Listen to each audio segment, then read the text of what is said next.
Music کے لیے اپنے ٹائم وقف کر دیا، جو کہ نہیں کوئی کرتا. انہوں نے اپنے آپ کو اسی لیے کہ ایک موسیقی کو آگے بڑھایا جائے، اس فن کو پیچھے جس طرح اب یہ جا رہا تھا، ختم ہو رہا تھا، انہوں نے اس چیز کو سوچ کے بڑے اچھے طریقے سے آڈینس تک، پبلک، بچوں تک، نئی جنریشن تک اپنی آواز کو پہچان کروائی اور ان تک پہنچائی اور صحیح میوزک سنایا جو کہ ہونا چاہیے تھا، جو ہم پہلے اپنے بچپن کے زمانے میں سنتے چلے آ رہے تھے. اسی چیز کو انہوں نے اس طرح مولڈ کر کے اتنے خوبصورت انداز سے کمپوزیشن کی کہ جو واقعی جب تک دنیا قائم ہے ہم گاتے رہیں گے اور سنتے رہیں گے اور ان کی یاد آتی رہے گی، ان کو دل سے نہیں بھلا سکتے.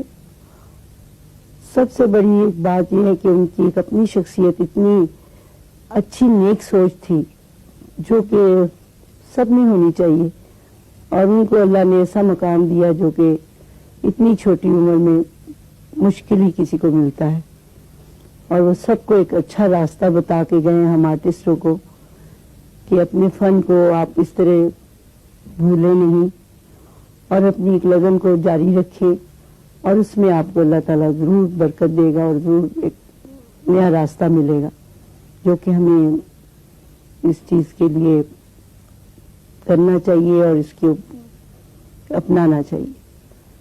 خان صاحب جی کو بہت سی دعائیں تھیں، اپنوں کی، اپنے بہن بھائیوں کی، اپنے رشتہ داروں کی، بہت ہی ان کو وہ اپنے ساتھ ہی رکھنا چاہتے تھے. کبھی انہوں نے ان سے جدا نہیں ہوئے اور کبھی سوچا نہیں. یہ میں اس لیے کہہ رہی ہوں کہ مجھے کبھی بہت دیر ہو گئی، اتفاق ہوا ان کے گھر فیصل آباد جانے کا. ایسے میرا خان صاحب جی سے ملنے کو دل چاہا. وہ بہت پاپولر بھی تھے اور ان کی ایک اسٹائل مجھے بہت اچھی لگی، اور پھر انہوں نے انوائٹ بھی کیا تھا کہ آئیے گا ضرور. ہماری یہ ہماری ملاقات ہوئی تھی، آنا ضرور آنا. گئے، پہنچ گئے. حالانکہ مجھے گھر سے ٹائم نہیں ملتا لیکن ان کے پیار سے ہم گئے تو وہاں جا کے ایسا خوبصورت ماحول ملا. وہاں اللہ بخش طفیل نیازی بھی تھے، ان کا سارا دن ہم گانا سنتے رہے، اتنے پیار سے وقت گزرا. پھر فیملی سے ملے اور سب فیملی کو وہ ایک ایک ان کے لیے دعائیں دیتے تھے کہ یہ اللہ اس کو ان کی لمبی عمر دے، کہ یہ ہمارے گھر کا ایک ستون ہے. میں 25 یا 27 سال سے ان کے ساتھ ہوں. انہوں نے باپ جیسا میرے ساتھ سلوک کیا، جیسے بیٹا ہے میرا. کبھی کسی چیز کی کمی نہیں آنے دی مجھے.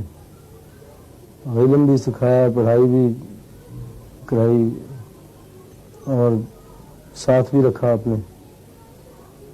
ہم تو آنکھیں میچ کے ان کے پیچھے چلتے رہے. ہمیں پتہ نہیں یہاں سے یہاں آخری منزل ہے. خان صاحب نے بہت ہمارے ساتھ اچھا سلوک کیا اور اچھا گانا سننے کو دیا، اچھا گانا سیکھنے کے لیے دیا. آخری ملاقات یہاں ہوئی جانے سے پہلے 2 گھنٹے 9 تاریخ کو.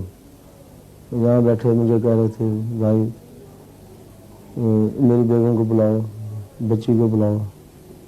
بچی کو بلایا اور بیگم کو کہا کہ بیگم میری بیٹی کا خیال رکھنا، شاید میں واپس نہ آؤں. تو پتہ نہیں ان کو پتہ تھا کہ یہ آخری منزل ہے. تو ہم سب رونے لگے، ان کو چپ کرایا. وہ بھی رو رہے تھے. وہ کہہ رہے تھے مجھے تکلیف ہے، آپ نہیں جانتے، میں نے کبھی کسی کو بتایا نہیں، مجھے بہت تکلیف ہے. بس دعا کیجیے. صاحب مجھے 7 سال کی عمر سے، جب میں 7 سال کا تھا تب سے مجھے سکھا رہے تھے. تو ابھی سن 85 میں مجھے باہر بھی لے کے گئے تو میں نے پہلا پرفارم باہر کیا. تو مجھے جیسے جیسے وہ سکھایا کرتے تھے ویسے میں ان کا پیچھا کیا کرتا تھا. تو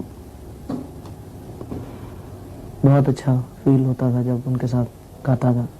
اور میں گاتا، آپ نے ویڈیوز میں دیکھا ہوگا کہ میں ان کی طرف دیکھ کے گایا کرتا تھا. میرے آڈینس کی طرف چہرہ نہیں ہوتا تھا، میرا ان کی طرف چہرہ ہوتا تھا. اور لوگوں نے کہنا کہ تم ادھر آڈینس کی طرف چہرہ کر کے گاؤ, مگر جب میں ادھر کرتا تو تب میں نہیں گا سکتا تھا, کیونکہ ہماری اتنی انڈرسٹینڈنگ اور اتنا وہ خلوص سے مجھے وہ محفل میں گاتے گاتے وہ اتنا کچھ مجھے سکھا جاتے تھے کہ